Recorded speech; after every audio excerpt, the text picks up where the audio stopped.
Hello hi नमस्कार welcome back to my channel Vishwa Odia blog को मु विश्व स्वागत करुच्ची मिनी ब्लॉग डे 3 को ता ब्लॉग टी स्टार्ट करने पूर्व गोटे रिक्वेस्ट कि जदि आपण मैंने मो चैनल को नुआ आसते प्लीज सब्सक्राइब करवा केवे भूलिए नहीं।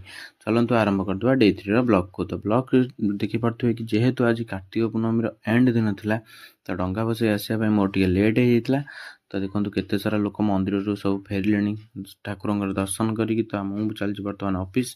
तो ये किसी लोक ठाकुर प्रसाद सेवन आयोजन करते तो से किसी भिड़ लगी जाता। तो जेहेतु आज गोटे बड़ ओषा माने वर्षर एंड दिन बड़ ओषार तो से मंदिर सब केते दर्शन कर फेरले। चलते डेरी है अलरेडी बाहरी पड़ा ऑफिस अभिमुखे।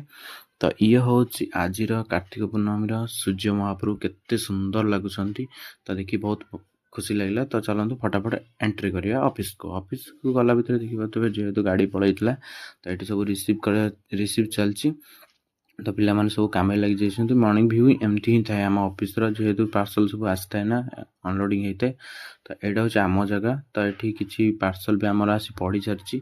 तो मुझे डेरी होता जेहेतु किसी अखा रिसीव करने भारी पड़ी। तो देखिए रूपेश ये सर्टिंग चलती जेहेतु रूट होती संदीप पिकअप दौर जो मैंने रिटर्न पकाते ये पिकअप आसाइन कले रिटर्न आने पड़े। तो यहाँ हूँ बैगिंग सरीगला। यहाँ हूँ मॉर्निंग हडल जो केमती कौन काम कर रूट्रे। तो मॉर्निंग हडल पर आम बाहर रूट को। तो मुझे फेरला बेलू सोम्य भाई आम पिकअप देखते।